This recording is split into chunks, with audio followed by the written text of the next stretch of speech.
Boa noite. Favor lembrar de desligar os celulares.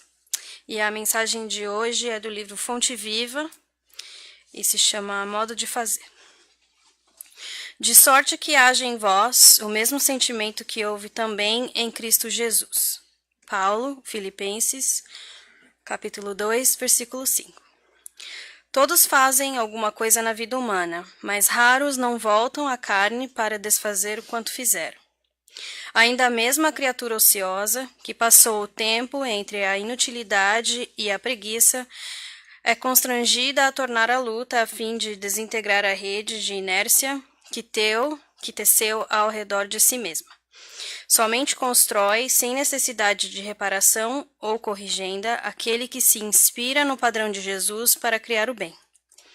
Fazer algo em Cristo e fazer sempre o melhor para todos. Sem expectativa de remuneração, sem exigências, sem mostrar-se, sem exibir superioridade. Sem tributos de reconhecimento, sem perturbações.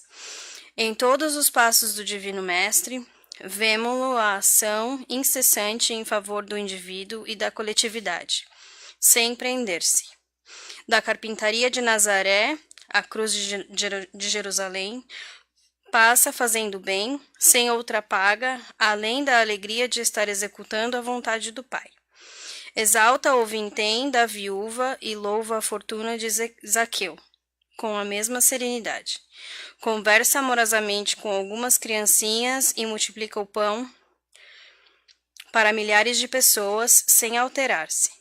Reergue Lázaro do sepulcro e caminha para o cárcere, com a atenção centralizada nos desígnios celestes.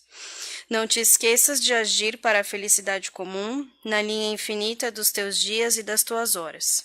Todavia, para que a ilusão te não imponha o fel do desencanto ou da solenidade, ajuda a todos, instintamente conservando, acima de tudo, a glória de ser útil, de modo que haja em nós o mesmo sentimento que vive em Jesus Cristo. A palestra de hoje vai ser dada pelo Volney, do Centro de Monverno. E a Maryly vai fazer a oração.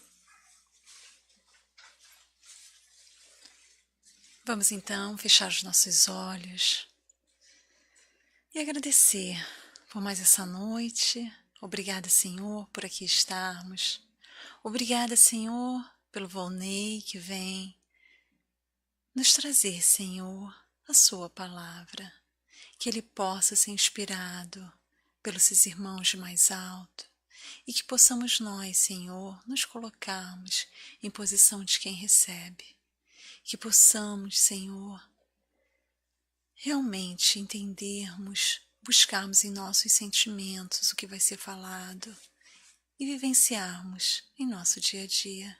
Esteja conosco, Senhor, com todos aqui presentes, encarnados e desencarnados, em todos os instantes. Assim seja. Volney, por favor.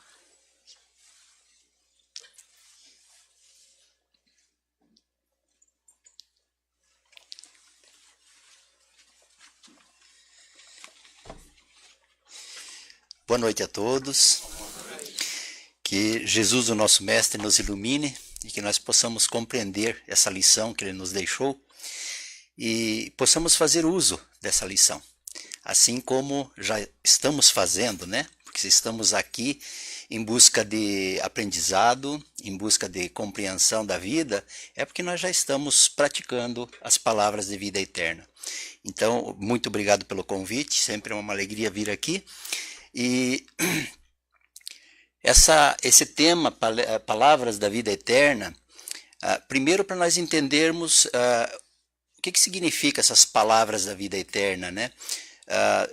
É os ensinamentos de Jesus, é o Evangelho de Jesus, é todas aquelas parábolas, é todos os ensinamentos que Jesus deu naquela época, quando ele esteve encarnado aqui, com o objetivo que essas palavras não se perdessem no tempo, que elas teriam validade naquele tempo, elas teriam validade em todos os tempos, como tem validade para hoje, como a gente vai ver algumas interpretações de algumas parábolas que são atuais, e ele já trouxe essas informações há 2000 anos.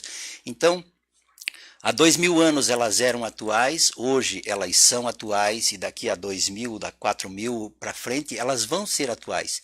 Enquanto houver um espírito que necessite de aprendizado, essas palavras vão estar atuais, porque são palavras que nos orientam, que nos dão a luz, que nos dão um caminho seguro a seguir, porque nós estamos em busca da nossa felicidade. Mas se nós formos buscar a felicidade simplesmente pela nossa vontade, talvez nós busque as coisas erradas para ser feliz. E quando Jesus mostra que se nós quisermos a felicidade, nós temos que buscar as palavras da vida eterna. E além das palavras que ele trouxe para nós, qual era a intenção de Jesus de trazer essas palavras? O que ele esperava de nós ou do povo daquela época com essas palavras, né? Ele queria que nós compreendêssemos qual era a mensagem que ele viria, qual era o trabalho que ele iria executar aqui para nós, para o nosso desenvolvimento. Então conta nesse livro aqui da Boa Nova, né, no capítulo 3, do Humberto de Campos, Espírito, pelo Francisco Cândido Xavier, no capítulo 3 ele fala das primeiras pregações do Cristo, que é onde ele deixa claro qual é o trabalho que ele vem fazer, o que ele vai fazer durante a estada dele aqui. E ele fala, ele está em Jerusalém, sentado como um peregrino, e alguns sacerdotes saindo do templo passam por ele, e um deles como a gente diz no popular, invocou com ele, ou se preocupou com a figura dele ali, né? Aquele peregrino sentado, e ele chega e pergunta: Nazareno, o que fazes na cidade? E daí ele diz: passo pela cidade para a implantação do reino de Deus. E daí o sacerdote diz: mas implantação do reino de Deus não é uma tarefa muito grande para um peregrino, para um galileu, né? E ele disse assim: por acaso você tem um exército que te acompanha? Você tem um príncipe que te autoriza, que vai estar por trás desse trabalho, desse reino? E ele disse: não, os que estão comigo vão vir de todos os lugares. E o sacerdote disse: você está falando dos tolos e dos ignorantes. E ele fala assim: não, os tolos e os ignorantes que você se refere, não tem nenhum mármore melhor do que o sentimento de uma pessoa. E não tem nenhum cinzel que faça um trabalho melhor do que a boa vontade de uma pessoa. Então Jesus já colocou nós, que estávamos colocados naquela situação de tolos e ignorantes, como se nós fôssemos a matéria-prima mais valiosa que teria aqui. Que nem o mármore mais fino que eles usavam nos templos tinha o valor que um de nós tinha, ou um dos tolos e dos ignorantes que eles tinham. Então fica claro para nós que a intenção de Jesus era a implementação do reino de Deus no nosso íntimo, em cada um de nós. Essa era a função do Cristo. Ele veio para nos ensinar, para nós podermos desenvolver o reino de Deus em nós mesmos.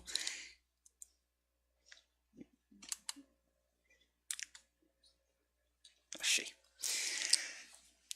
Aí tem essa passagem de Simão Pedro, que está em João capítulo 6, versículos 67 e 68, onde Jesus está pregando e ele fala, tem muitos discípulos, se referem no Novo Testamento como discípulos ou como seguidores, né?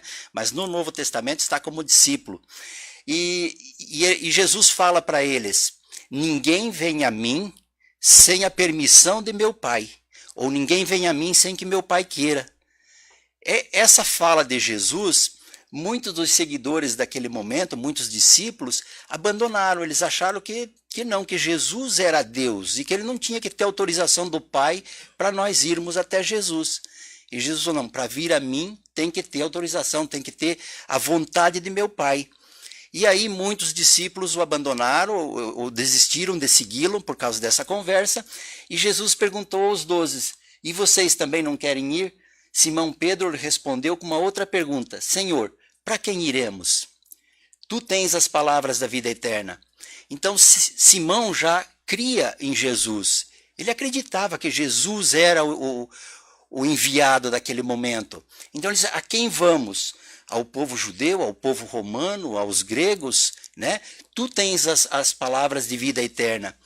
Nós observamos nessa passagem que Jesus já estava dizendo assim, olha, vocês me seguem se vocês quiserem, ninguém é obrigado, não é uma imposição, entendeu? Você tem o livre-arbítrio para seguir ou não, e isso serve para os dias atuais. Se nós quisermos seguir o Cristo, nós estamos aqui. Se nós não quiséssemos, estaríamos em casa, assistindo televisão, um filme, ou jogando futebol, ou fazendo qualquer outro tipo de atividade, o que cada um quisesse.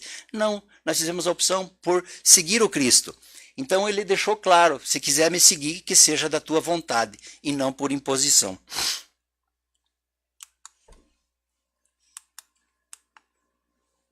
Aí nós temos algumas parábolas que dão uma orientação de como Jesus se utilizou do conhecimento que ele tinha e como que ele passou para as pessoas daquela época, para cada segmento, porque eram diferentes os segmentos e ele trabalhava com pessoas que não tinham conhecimento. Então, ele se utilizou de um palavreado com o agricultor, outro com o pescador, outro com a dona de casa, outro com o comerciante, e ele foi fazendo parábolas para que eles entendessem, e para que essas parábolas chegassem até nós e que elas tenham vida eterna. Então ele diz assim, o reino dos céus é como um homem que semeou a boa semente na terra, mas naquela noite, enquanto todos estavam dormindo, o seu inimigo veio, semeou o joio no meio do trigo e foi-se embora. Mais tarde, quando as plantas cresceram, se formaram as espigas, o joio também apareceu. Nessa parábola, ele faz essa colocação para os agricultores e eles entendem, porque eles trabalhavam com agricultura.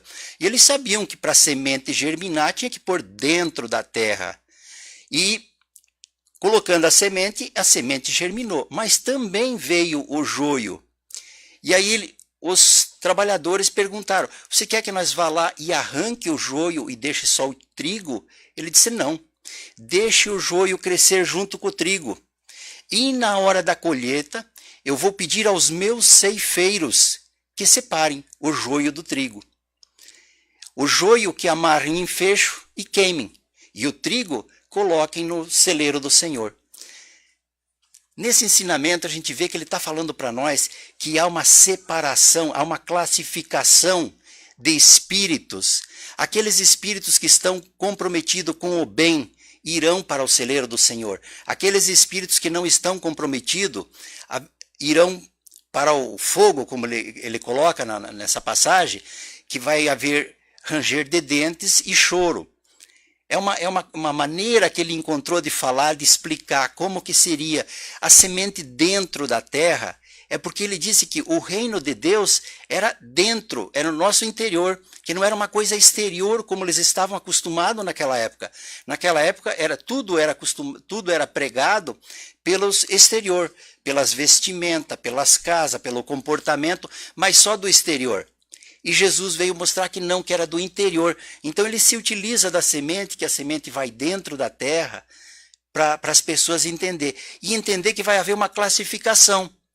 O Espiritismo fala para nós do bem e o mal. Há uma classificação. Nós é que fazemos as escolhas. Quais os caminhos que nós queremos percorrer? É o caminho do bem ou é o caminho do mal? Nós somos livres para percorrer qualquer que seja o caminho. Mas haverá uma separação dos bons e dos maus na hora do juízo final. Quando que vai ser o juízo final? Quando eu desencarnar e a minha consciência vai me mostrar tudo aquilo que eu tenha feito nesta vida, de bom e de ruim. Então há uma separação. E ele falava, deixe que os meus ceifeiros separem o joio do trigo. Então Deus não deu autorização para nós ficarmos julgando e apontando, aquele é mau, aquele é bom, aquele teve uma atitude mal, aquele teve uma atitude boa. Porque ele diz, não é para os trabalhadores, é para os meus ceifeiros, nos ensinando o não julgamento, que nós podemos não julgar as pessoas, porque nós somos trabalhadores, nós não somos os ceifeiros de Deus. E ele deixa isso muito claro. Então é uma parábola que nos mostra que naquela época os agricultores entendiam, mas que hoje elas fazem sentido para nós, com o Espiritismo, com a reencarnação. No Livro dos Espíritos, a pergunta 642, ele fala: para agradar a Deus e assegurar a sua posição futura, bastará o homem que não pratique o mal? A resposta dos Espíritos: não, cumpre-lhe fazer o bem no limite de suas forças, porquanto responderá por todo o mal que haja resultado de não haver praticado o bem. Então, o joio e o trigo, o bem e o mal, no Livro dos Espíritos, nós temos o compromisso de praticarmos o bem e nós seremos responsáveis por todo o mal que surgir da falta do bem que nós não fizemos, que nós não praticamos, que não nos esforçamos para fazer. Então, é uma decisão nossa de trabalharmos no bem, de fazer as nossas escolhas, ou nós podemos ignorarmos. Não é o nosso caso, que nós já estamos aqui, porque nós não ignoramos, né? Estamos aqui porque nós estamos buscando o bem, buscando compreender como que eu posso fazer para mim viver melhor, para mim me melhorar como pessoa. E esses ensinamentos, eles vão mostrando para nós que nós estamos no caminho certo, por mais que estejamos começando nesse caminho, estamos dando os primeiros passos, mas estamos no caminho certo, estamos buscando o bem, estamos buscando auxiliar o nosso semelhante. Então, esse é o nosso compromisso. Parábola da rede. Igualmente, o reino dos céus é semelhante a uma rede lançada ao mar, que apanha toda a qualidade de peixe, e estando cheia, puxam para a areia, para a praia, e se assentando-se, apanham para os cestos os bons, os ruins, porém, lançam fora. Falando aos pescadores, ele se utiliza da rede, se utiliza do trabalho que eles faziam diariamente, para que eles compreendessem o que Jesus queria dizer. Também lançam a rede ao mar, ou dentro da água, o peixe está dentro, mais uma vez ele falando dentro. O reino de Deus está dentro de nós, o reino que nós precisamos desenvolver é dentro, não é fora, não é o exterior. E ele disse, os peixes bons colocam-se num cesto, os ruins são lançados fora. Há uma classificação, uma escolha novamente nessa parábola, que ele traz para nós que vai haver essa escolha, que vai haver essa classificação do que é bom e do que não é bom. Porque como eles faziam, os pescadores faziam esse tipo de pesca, até nos dias de hoje ainda se faz, mas menos, hoje já está muito mais profissionalizado. Mas eles, quando tinham um barco só para pescar, eles punham a rede no barco, prendiam aqui na praia numa ponta, e ele ia com o barco lá e dava a volta e parava na outra ponta. E daí eles puxavam a rede, que se chama também de arrastão, né, conhecido popularmente. Eles faziam, quando eles tinham 2 barcos, eles podiam ir mais mar adentro, ou mais dentro do lago, e faziam a mesma coisa. Com 2 barcos, eles iam soltando as redes lá no meio e puxavam. Só que quando faz esse tipo de pesca, você pega todo tipo de peixe. E nem todos os peixes eram comestíveis, nem todos os peixes tinham tamanhos para ser vendido. Então era necessário fazer uma classificação, era necessário fazer uma escolha. O que é bom vai para o cesto, o que é ruim atira-se fora. Então, mais uma vez, ele coloca essa classificação que há e que vai haver dentro das nossas atitudes. Aquilo que nós fazemos de bom será contado, aquilo que nós fazemos de mal também será contado. E o saldo disso vai elevar o nosso espírito a uma categoria mais acima, ou nós vamos estar estacionado, cada um vai ter o seu resultado do seu trabalho, né? Se conhece o cristão pela sua obra, então cada um faz a sua obra, cada um faz aquilo que está no seu alcance para poder alcançar o seu resultado esperado, né? No Livro dos Espíritos, na questão 614, que se deve entender por lei natural? A resposta dos Espíritos: a lei natural é a lei de Deus, é a única, verdadeira, para a felicidade do homem. Indica-lhe o caminho, indica-lhe o que deve fazer ou deixar de fazer. Ele só é infeliz quando dela se afasta. Então, os ensinamentos, essas palavras de vida eterna que nós temos para nós, ele nos dá esse direcionamento, que é para nossa felicidade, é para nós estarmos bem. Se nós seguirmos os ensinamentos do Cristo, nós vamos ficar bem. Agora, se nós nos afastarmos, nós vamos em busca da infelicidade. E daí eu sou infeliz porque eu não consegui o que eu queria, eu sou infeliz Não, eu sou infeliz porque eu plantei a infelicidade, porque eu me afastei da lei natural, que é a lei de Deus. Quando eu me aproximo da lei de Deus, automaticamente as coisas funcionam melhor. Quando eu me afasto, as coisas não funcionam tão bem. É simples de compreender, porque quando estamos próximo de Deus, nós conseguimos uma energia, nos conectamos uma energia boa, e isso faz com que nós tenhamos, se não mais facilidades, porque facilidades ninguém tem, mas nós temos mais condições de resolver problemas que, se afastando de Deus, nós não temos cabeça para, nós não temos cabeça para resolver.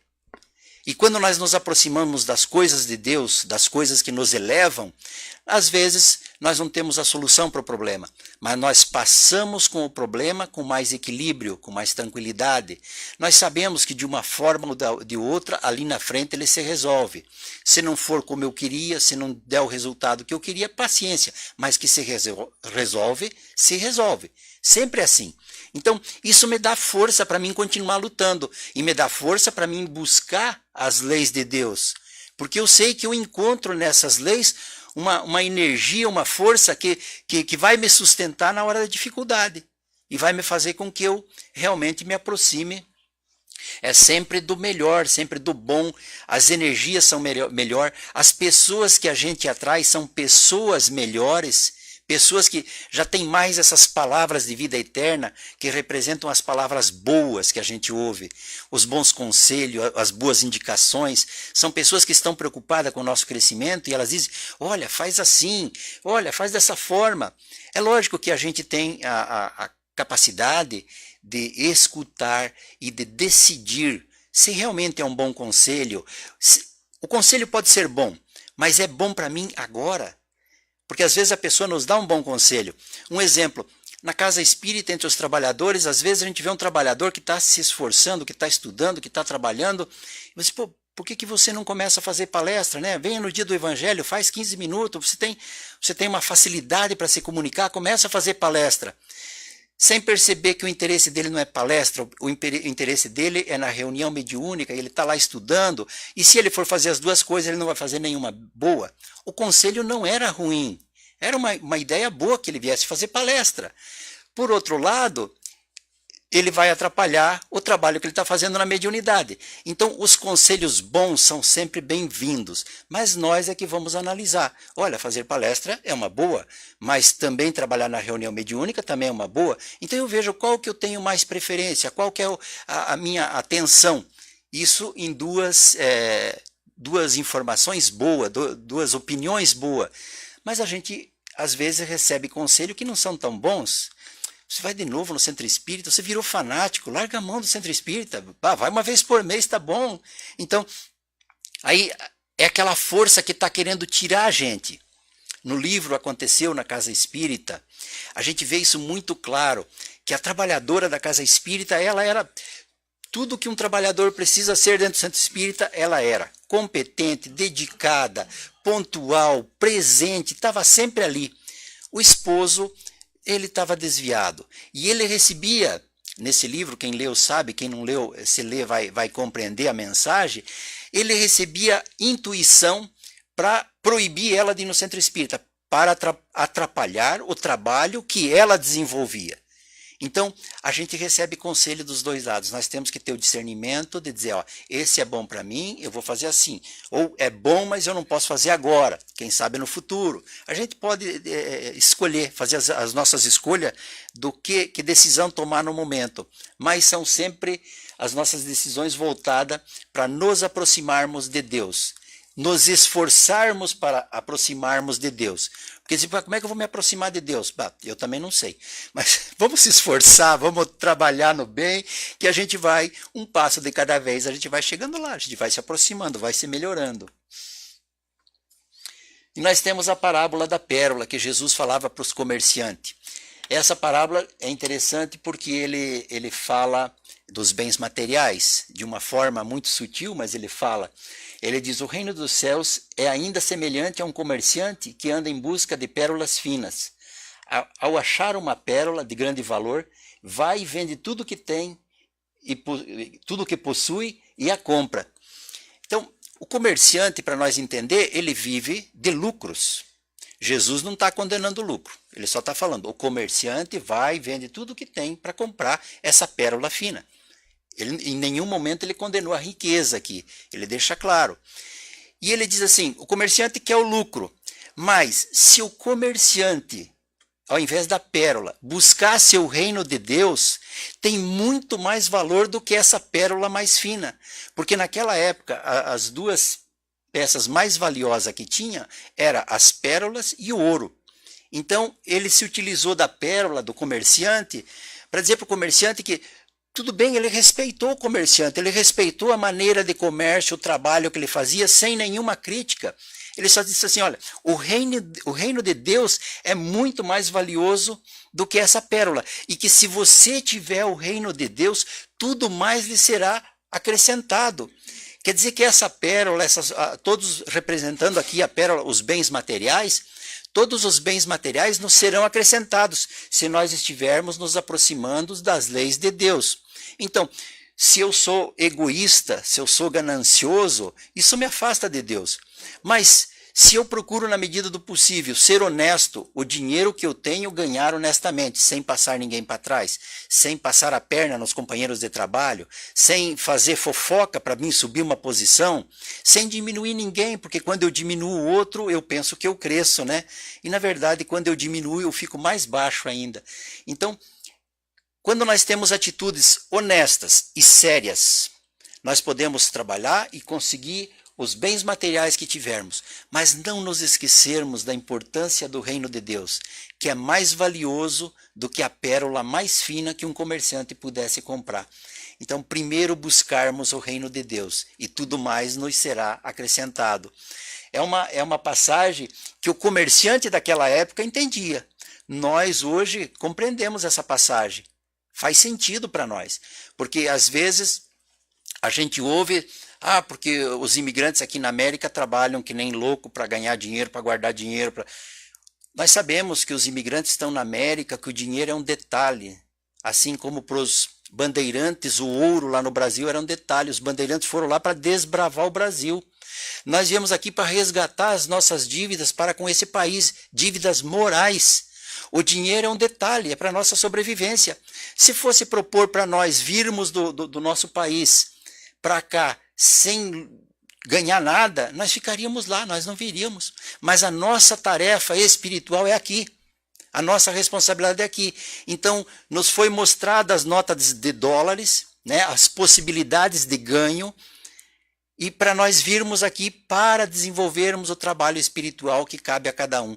Só o fato de nós estarmos aqui e desenvolvendo o trabalho que cada um desenvolve nas suas funções, na condição que se encontra, já é merecedor de elogio de certos americanos que dizem assim, olha, vocês vêm para cá, vocês trabalham o dia inteiro, ainda vocês vêm na escola à noite para aprender inglês, aprendem uma segunda língua, e tem muitos aqui que têm essa oportunidade e eles desperdiçam o tempo dele e não buscam aprender um segundo idioma aqui. É bem verdade que aqui muita gente fala 3, 4 idiomas, mas ele está falando de uma minoria que não se esforça.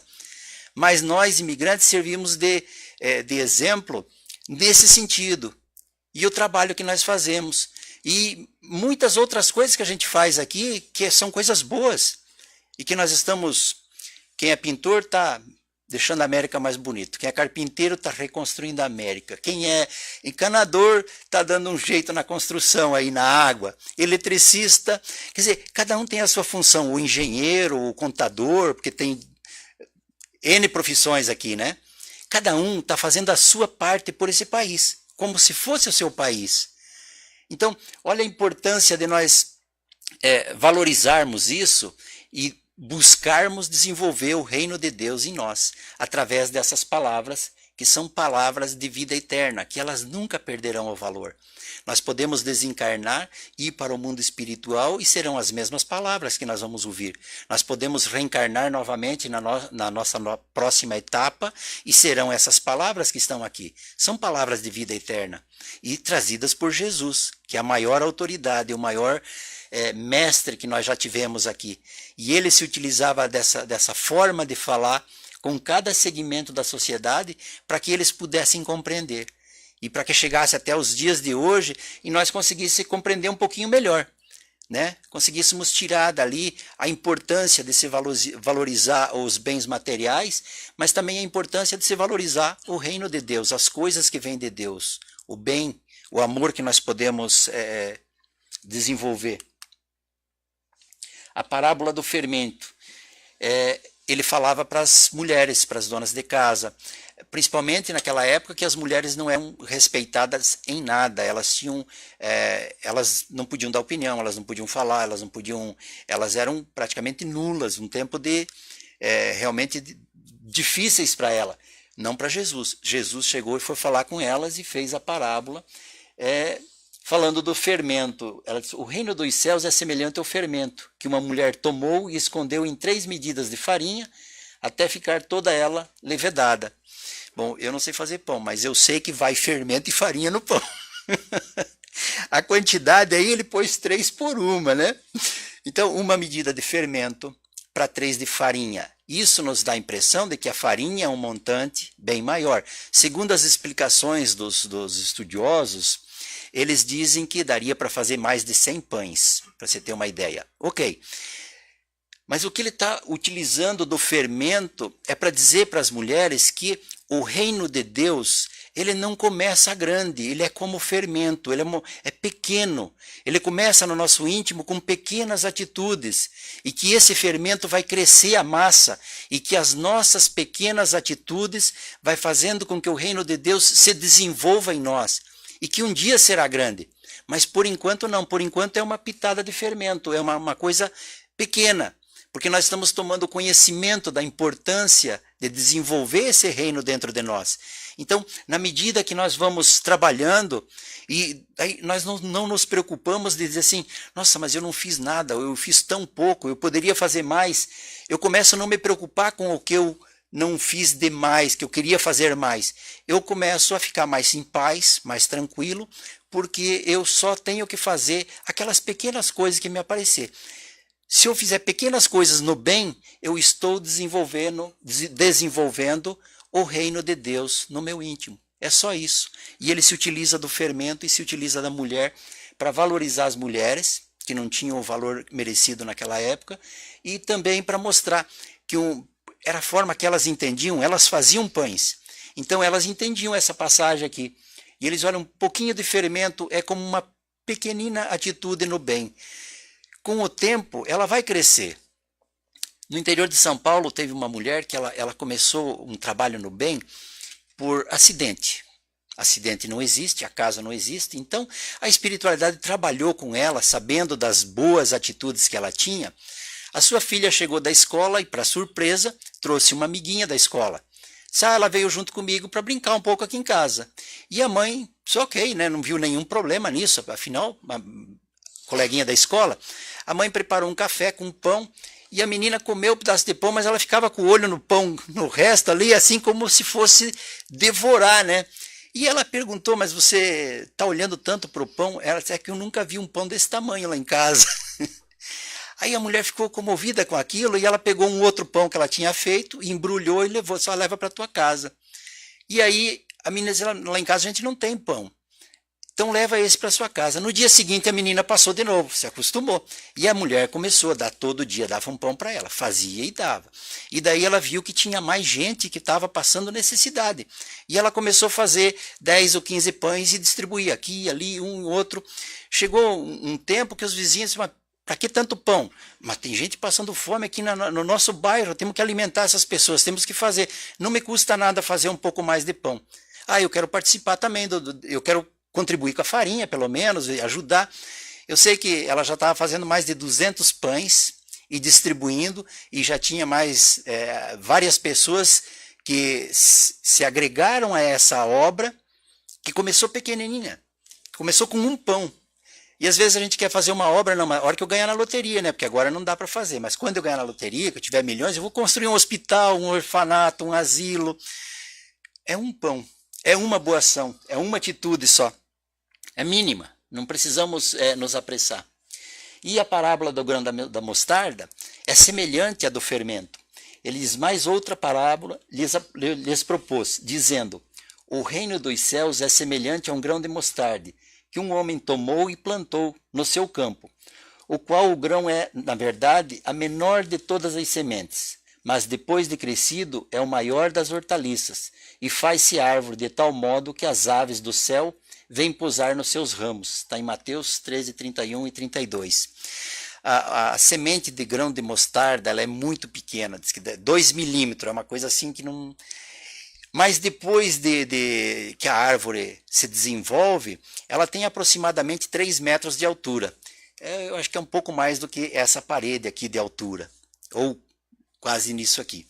E ele se utilizou dessa semente também para mostrar que o reino de Deus é pequeno, é uma sementinha pequena, mas que ele vai se desenvolver na medida do nosso trabalho, na medida do nosso esforço.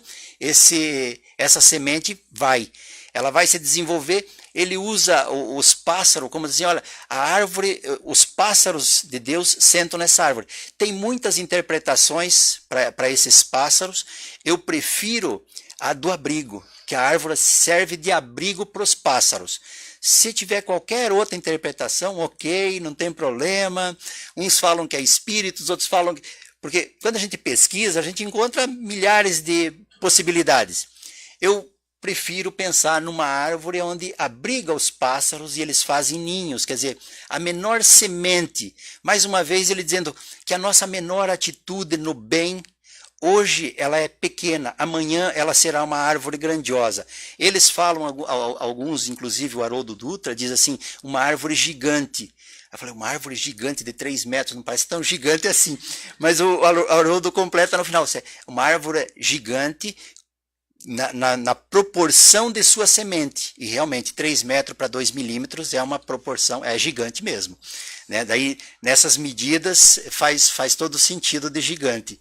E Jesus se utiliza dessa semente, dessa árvore, desse exemplo, para mostrar que o nosso compromisso é com pequenas coisas, é conosco, é com a nossa família, é dentro do nosso lar. Não é para querer fazer nada lá fora para mostrar para os outros. Quem sabe amanhã, se a tarefa crescer, ela possa ser para fora também. Mas imagine se nós conseguir a harmonia do nosso lar. Conseguir fazer pequenas coisas para nos harmonizarmos entre marido e mulher, pai e filhos, mãe e filhos. Se tiver um pequeno trabalho para harmonizar esse ambiente, o planeta já melhoraria muito. Já seria um trabalho assim muito bom que nós faríamos, né? No Livro dos Espíritos, na pergunta 919 a 919A, qual o meio mais prático, mais eficaz que tem um homem de se melhorar nesta vida e de resistir à atração do mal? Um sábio da antiguidade falou disse, conhece-te a ti mesmo. Na 919 ele diz, concebemos toda a sabedoria desta máxima, porém a dificuldade está precisamente em cada um conhecer-se a si mesmo. Qual o meio de consegui-lo? O Santo Agostinho respondeu em 3 páginas. Eu só coloquei ali a minha interpretação. A hora que vocês forem ler, não tem nada a ver com o que o Volney falou. Não tem mesmo. Mas o que ele falou é isso. Santo Agostinho diz que ao final de cada dia ele se perguntava aquilo que ele tinha feito, se estava de acordo com as leis de Deus ou se estava contra. Se ele fez algo que ele se envergonharia de ter feito, se ele faltou com respeito com alguém, ele voltaria no dia seguinte para se refazer esse mal-entendido. Então ele diz, ao fim de cada dia, pergunte a você mesmo o que você faz durante o dia. Foi certo ou foi errado? Você gostaria que fizesse com você ou não gostaria que fizesse com você a atitude que você teve para com os outros? Então, só nessa resposta de Santo Agostinho, nós já faríamos uma melhora muito grande. Mas o problema é que nós nem nos lembramos disso no final de cada dia. Nós nos lembramos, sei lá, se é que lembramos, quando lemos o Evangelho a gente lembra. Mas é um ponto interessante de nós observarmos mais diretamente no que é que nós estamos fazendo. Porque nós estamos com boa vontade, nós estamos tentando trabalhar, nós temos sentimento, como disse Jesus, o sentimento dos tolos e dos ignorantes vale mais do que o mármore mais puro. Então, Jesus afirma que o nosso sentimento é bom. Ele disse que a nossa vontade é melhor do que qualquer cinzel. Então, se nós temos as qualidades necessárias, A única coisa que nós temos que nos acostumarmos a nos vigiar sobre o que fizemos durante o dia, o que poderia ser evitado, o que não poderia ser evitado, o que eu posso voltar e refazer, às vezes não no dia seguinte, né? Porque às vezes a gente briga e é melhor dar um tempo, esperar o barro secar, né? Como tem a passagem do espere o barro secar, porque alguém te joga barro, se você tentar limpar o barro, você vai só esparramar ele vai ficar todo esparramado, não vai limpar. Se você deixar secar, você só tira aquele pedacinho aqui, só fica uma manchinha. Então, espere o barro secar que o dano é menor.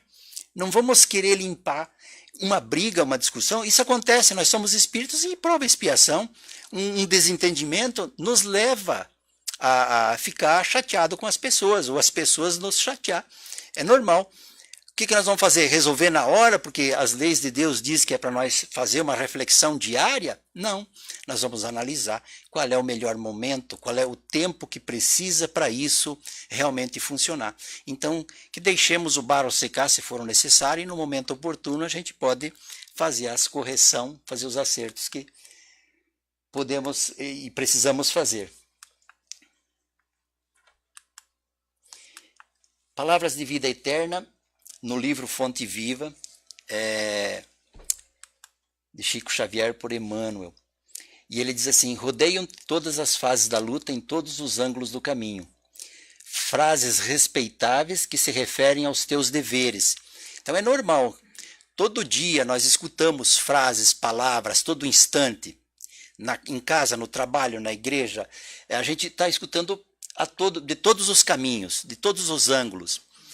Mas tem aquelas frases respeitáveis que se referem aos nossos deveres, às nossas obrigações. Porque nós sabemos quais são os nossos objetivos. Quando temos objetivos, temos obrigações para alcançar esses objetivos. Então, tem frases que são respeitáveis e que se referem aos nossos objetivos, aos nossos deveres, aquilo que nós devemos fazer, o nosso compromisso já de seguidores do Cristo, quando ele pediu, e vocês querem me seguir ou querem ir também? A mesma resposta nós teríamos, se nós não seguir o Cristo, vamos seguir quem nos dias atuais? As festas mundanas,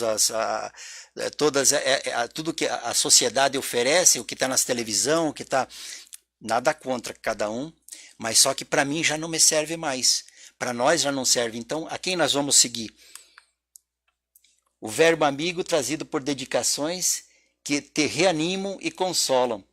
Quantas vezes que a gente ouve que a gente está aflito, não vou dizer desesperado, porque a gente não se desespera, mas às vezes em certas circunstâncias a gente fica aflito com certas situações, mas aí chega alguém e te fala, sem saber do problema que está passando, a pessoa chega e te fala alguma coisa que te reanima, que te dá esperança, que te dá coragem, que mesmo que o problema não foi resolvido, mas você vê com uma outra ótica, aquele mesmo problema, depois a gente sai mais consolado, mais tranquilo da situação. Então realmente são palavras que consolam, que nos auxiliam. Opiniões acerca de assuntos que não te dizem respeito. Muitas vezes nós ouvimos comentários e assuntos que já não nos interessam mais.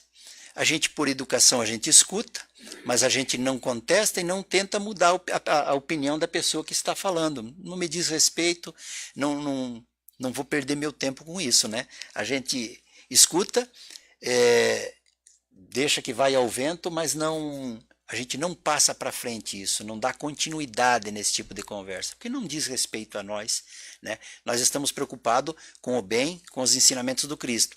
A conversa que chegou até os meus ouvidos tem algum valor nesse sentido? Então, não nos diz respeito. Sugestão de variadas origens. O que mais a gente ouve são palpites de amigos no nosso casamento, na nossa vida, na casa espírita. Sugestões, palpites, façam assim, por que não faz assim? Por que na casa espírita não tem festa? Por que não tem cerveja? Por que não tem... Sabe? Coisa que a gente ouve. Mas a gente tem que respeitar a opinião de cada um, são sugestões variadas e Emmanuel diz, de variadas origens. Nós temos que aprender a classificar o que nos interessa, o que está de acordo com o nosso trabalho e o que não está de acordo com o nosso trabalho. Reflexões valiosas. sempre refletir sobre aquilo que a gente ouve, porque às vezes a gente ouve uma mensagem que a gente pensa, não, o meu amigo me falou uma coisa muito interessante.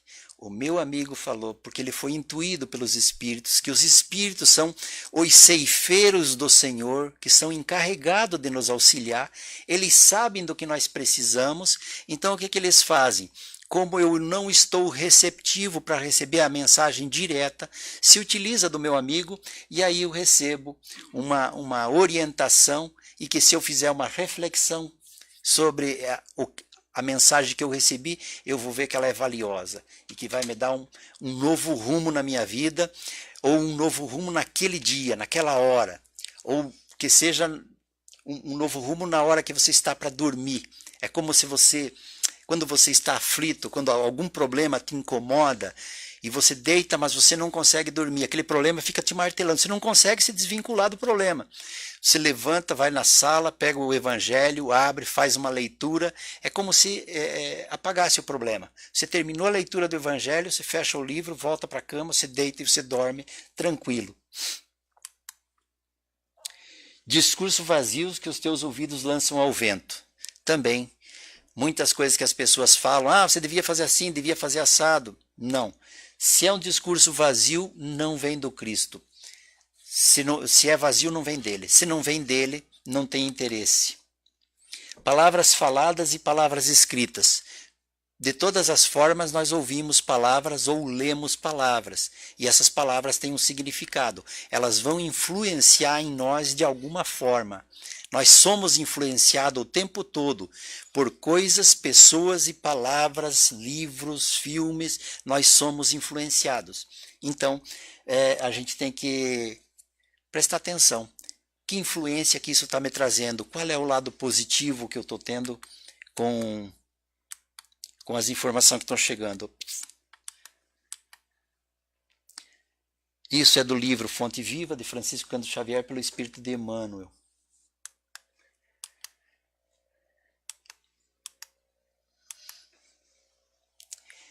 Exortam-te a considerar a grandeza de Deus e a viver de conformidade com suas leis. Referem-se ao planeta como sendo o nosso lar, a humanidade como sendo a nossa família. Então, se o planeta é o nosso lar e é a nossa família, a humanidade é a nossa família, nós temos que passar a nos enxergarmos como irmãos. E como irmãos, nós vamos com certeza nos tratar melhor do que tratamos como é um estranho, é um conhecido, é alguém que passou pelo meu caminho. É um filho de Deus, é um irmão, né? E todos os irmãos merecem atenção, merecem um pouco do nosso tempo, um pouco da nossa atenção, seja qual for o assunto. Às vezes a gente não consegue ajudar, às vezes a gente não tem a possibilidade de fazer, mas só pelo fato de escutar ou de ter uma palavra que seja uma palavra amorosa, uma palavra construtiva, uma palavra de orientação, você às vezes faz muito mais do que você pensa que se você desse dinheiro, ou desse comida, ou desse... A pessoa nem quer. Não é que a pessoa não quer, a pessoa valoriza mais essas palavras boas do que aquilo que é realmente a necessidade dele, da comida, que é a necessidade do corpo material. Então, temos o planeta como sendo o nosso lar e a humanidade sendo a nossa família, né? Revelam no amor o laço que nos une a todos, indicam no trabalho o nosso roteiro de evolução e aperfeiçoamento. O roteiro do trabalho, todas as parábolas de Jesus, ele falava com trabalhadores. Em todos os momentos ele valorizou o trabalho. Ele colocou como sendo importante o trabalho de fazer o pão, o trabalho de semear, o trabalho de pescar, o trabalho do comerciante, todos os trabalhos são importantes. E é o roteiro da nossa evolução, porque o nosso aperfeiçoamento se dá através do trabalho. Tanto o aperfeiçoamento do corpo físico como do moral. Porque do moral, se nós estamos trabalhando, nós deixamos de estar desocupados, inútil, fazendo alguma coisa. Mesmo que o trabalho não seja, no livro Fonte Viva, Emmanuel tem uma mensagem que ele diz assim, mesmo que o trabalho seja na construção de um monumento, que esse monumento é transitório, não é uma coisa que vai ficar. Ele assim, mesmo o trabalho da construção de um monumento tem o seu valor, porque enquanto o homem está trabalhando para construir, ele está domando o seu espírito. Segundo Emmanuel, ele usa a palavra domando, que nós estamos domando. Nós estamos educando o nosso espírito à responsabilidade do trabalho. Então, é o roteiro da nossa evolução. E no livro Céu e Inferno, que fala das leis do capítulo 7, da carne é fraca, onde diz que nós fazemos a evolução do nosso corpo físico através do trabalho. E que o corpo que nós temos é resultado do trabalho que nós já fizemos. Então, se alguém está descontente com o corpo que tem, é porque precisamos trabalhar mais. E se estiver contente, né, continue trabalhando mais para melhorar ainda mais. Mas está lá, no capítulo 7, o resultado do trabalho. Que se nós não trabalhássemos, o nosso corpo ia atrofiar e os problemas seriam ainda muito maiores. Desceram os horizontes divinos da vida, ensinam-nos a levantar os olhos para o mais alto e para mais além. Todos esses ensinamentos, todas essas palavras nos convidam a olhar para a vida futura, para o mundo espiritual. Porque nós estamos aqui no mundo material, muito preocupado com o material, e nós esquecemos que a nossa vida aqui no mundo material é rápida, é passageira, que a nossa vida real é no mundo espiritual. Então, se nós olharmos ao alto, olharmos mais acima, tivermos a compreensão de que somos espíritos aqui só em passagem e que estamos na escola de aprendizado e que tudo o que nós fazemos, tudo que nós praticamos o bem, é para nos aproximar de Deus, é para termos mais facilidades no mundo espiritual. Porque não há nenhum sortudo, como por exemplo Paulo de Tarso. Será que ele tinha muita sorte, ele foi escolhido? Será que Deus, não, vamos pegar o Paulo aqui, que o Paulo é o melhorzinho de todos, vamos colocar ele para ser o apóstolo, né? Na verdade não é, o Paulo era um espírito preparado, era um espírito que, enquanto ele estudou as leis mosaicas, ele era muito severo e levava com muita severidade as leis, ele não deixava passar nada, ele era 100% correto com as leis que ele entendia que era certa. Quando ele entendeu o Cristo, ele passou a ser 100% correto com as leis do Cristo. Mas ele não foi escolhido por loteria, e nem por acaso, não, eu prefiro o Paulo do que o João, do que o Pedro, foi escolhido. Não, ele foi indicado porque ele era um espírito preparado, ele já via o conhecimento, ele já via o preparo dele. Nós também não seremos escolhidos, a não ser que seja pelo nosso trabalho, pela nossa evolução que nós fizermos. Quando nós estivermos mais evoluídos, com certeza receberemos tarefas mais elevadas. Ninguém dá um projeto de engenharia para uma criança.